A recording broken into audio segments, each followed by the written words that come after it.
Okay, so hello students, welcome to M Square Maths Mantra.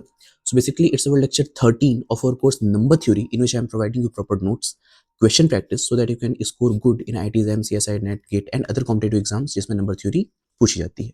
So basically, myself Ayush Gupta, I am gold medalist from IIT Jaipur in MSc Mathematics. So let's start our today's lecture. तो आज हम लोग देखने वाले हैं what is the meaning of Fermat's theorem, and we will also see the questions on based upon the Fermat's theorem. So basically Fermat's theorem का use हम लोग मोस्टली कॉन्ग्रुएंस के क्वेश्चन को सॉल्व करने में करते हैं. फॉर एग्जांपल कि अगर आपको दे दिया जाए 5 की power 2024 which is congruent to 1 with modulo 7, तो ऐसे क्वेश्चंस को हम लोग इजीली फर्मेट्स थ्योरम की हेल्प से सॉल्व कर सकते हैं. फॉर एग्जांपल हम लोग इसको पहले डेफिनेशन देखते हैं. So right on the heading Fermat's theorem. Fermat's theorem इसमें लिखिए if p is a prime number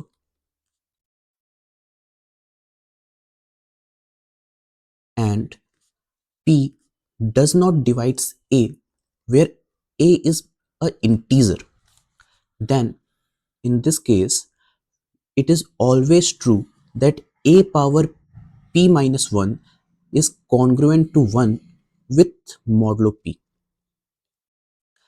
and this is basically called as Fermat's theorem. This statement is called as Fermat's theorem.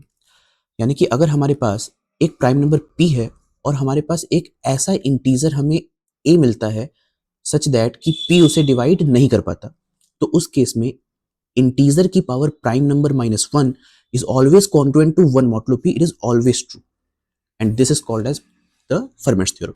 For example अगर हम इसका एक example लें, मान लीजिए कि मैंने इसका फर्स्ट एग्जांपल ये कहा कि 2 power 10 is congruent to 1 with modulo 11, तो क्या ये हमारे पास ट्रू है या false? We have to check it.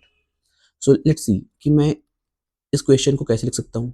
मैं इसे लिख सकता हूँ 2 power 11 minus 1 which is congruent to 1 with modulo 11. And here अगर मैं यहाँ पे देखूँ, then 11 is a prime number and 11 doesn't divides 2. So by Fermat's theorem,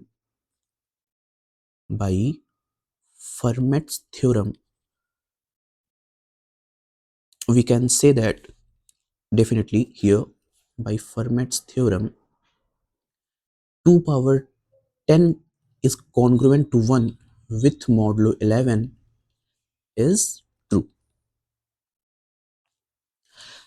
Let's suppose I have taken any other example.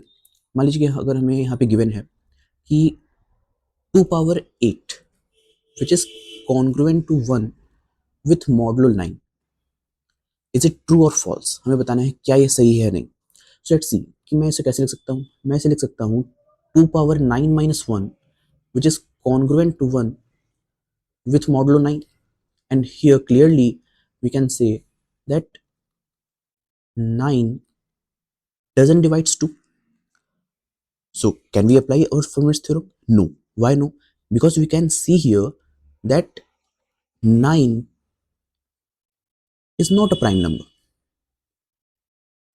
So because 9 is not a prime number, so we can't apply our Fermat's theorem here. That's why Fermat's theorem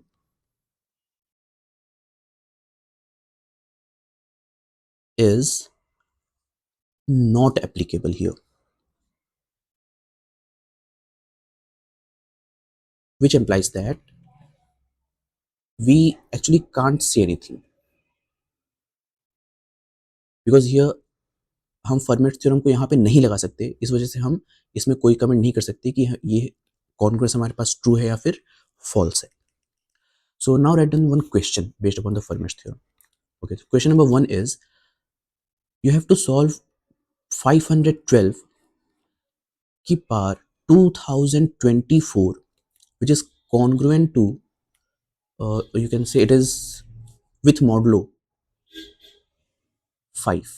You have to solve this question, and first of all I will say pause the video and try to solve this question by yourself and then see the solution. Okay, so now I'm going to solve this question. See, it is given to me that 512 power 2024 with modulo 5. So if I see here, first of all we have to calculate 512 यानी कि 512 पर अगर मैं modulo 5 लगाऊं तो इसे actually हम लोग ऐसे देख सकते हैं कि मॉडुलो 5 की दुनिया में 512 जो हमारे पास नंबर है ये एक्चुअली में 512 है या फिर क्या मैं इसको किसी और नंबर के इक्वल कर सकता हूँ। तो हमने ये सीखा था कि जब कभी भी हम मॉडुलो सॉल्व करते हैं तो हम क्या करते हैं, जैसे हमारे पास 512 नंबर आ गया तो मॉडुलो फाइंड करने के लिए मैं 5 से इसको डिवाइड करूंगा, ये हो जाएगा मेरे पास 1 times this 5, then here comes 12, so then 2 times and we get our remainder as 2, then this remainder is our answer जो हम लोग लास्ट लेक्चर्स में देख चुके हैं। तो यहाँ से हम इसको लिख सकते हैं दैट एंड डेफिनेटली 5 अगर मैं देखूं तो मॉडुलो 5 की दुनिया में एक्चुअली 512 किस में कन्वर्ट हो गया, 2 में कन्वर्ट हो गया, यानी कि इस दुनिया में मॉडुलो 5 की दुनिया में 512 एक्चुअली में 2 होगा। So it can be written as 2 power 2024 with modulo 5। तो अगर मैं यहाँ पे देखूं so by Fermat's theorem, by इसको अगर इक्वेशन 1 मान लीजिए, सो बाय फर्मेट्स थ्योरम हम क्या कह सकते हैं, by Fermat's theorem we can say that 5 doesn't divides 2 and 5 is a prime number, so we can write 2 power 5 minus 1 which is always congruent to 1 with modulo 5, and hence we can write that 2 power 4 is congruent to 1 with modulo 5, यानी कि जहां कहीं भी हमारे पास 2 power 4 हमारे question में हमें दिखाई देगा तो हम उसको सीधे 1 लिख सकते हैं अंडर मॉडुलो 5। तो अगर मैं अपने इक्वेशन नंबर 1 से देखूं, हमें इक्वेशन नंबर 1 में क्या मिल रहा था, सो फ्रॉम फर्स्ट 2 पावर 2024 को हम क्या लिख सकते हैं in the multiple of 4, so I can write here 4 पंचे 20 और ये हो गया मेरे पास 0 4 6 24 with modulo 5, so this can be written as 2 power 4 की whole power 506 with modulo 5, and 2 power 4 हमारे पास मॉडुलो 5 की दुनिया में 1 हो जाता है, तो ये हो जाएगा 1 की पावर 506 विथ मॉडुलो 5, एंड 1 की पावर कुछ भी होगी तो हमारे पास 1 ही मिलेगा answer, so it is 1 with modulo 5। And definitely अगर मैं यहाँ पे देखूँ तो 1 को अगर मैं 5 से डिवाइड करूँ then definitely remainder will be 1, so 1 is our answer. Clear? Okay, so write down the next question. See हम लोग एक क्वेश्चन और करेंगे अभी which is based upon the Fermat's theorem. Okay, so write down the next question, question number 2. So you have to find value of 103 की power 201 with modulo 7. Okay, so first of all I will say that pause the video and try to solve it by yourself, then see the solution. Okay, so now I'm going to solve this question. See, यहाँ पे हमारे पास given है 103 की power 201 with modulo 7. Now the same concept कि 103 modulo 7 की दुनिया में actual में क्या होगा, तो हम क्या करेंगे पहले मॉडुलो 7 से इसकी वैल्यू निकाल लेते हैं। सो 103 बिकम्स 7 कम 7, यहाँ पे बचा हमारे पास 3 एंड 3 7 28, तो हमारे पास जो रिमाइंडर बचेगा वो हो जाएगा 5, so 5 will be our number here, so it becomes 5 की power 201 with modulo 7। Now see, तो अगर हम यहाँ पे देखें then 7 is a prime number and 5 is a integer, so अगर मैं यहाँ पे अप्लाई करता हूँ by Fermat's theorem, by Fermat's theorem, so we can write here that 7 is a prime number and 7 doesn't divides 5, which implies that 5 power 7 minus 1 is always congruent to 1 with modulo 7. So this can be written as 5 power 6 which is congruent to 1 with modulo 7, and hence basically let's suppose it is equation number 1. So from first हम क्या लिख सकते हैं?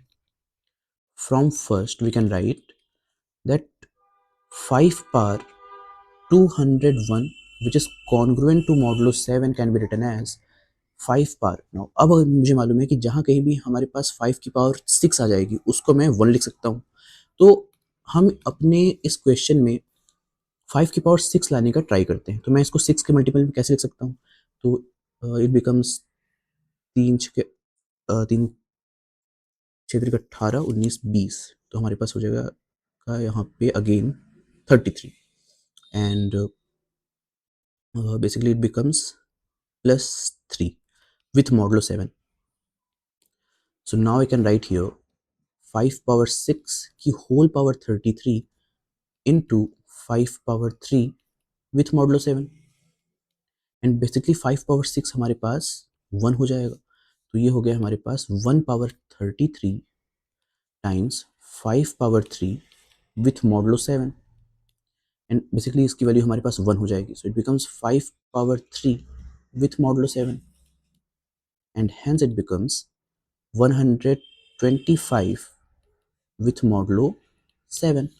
And again अगर मैं यहाँ पे देखूँ तो 125 के लिए हमारे पास 7 से क्या रिमाइंडर आ जाएगा? तो 7 कम 7 9 10 3 2 5 55 7 49 7 8 56, तो 7 टाइम्स में अगर ले जाता हूँ so it become 6. So 6 will be our answer of this question. Okay, so thank you.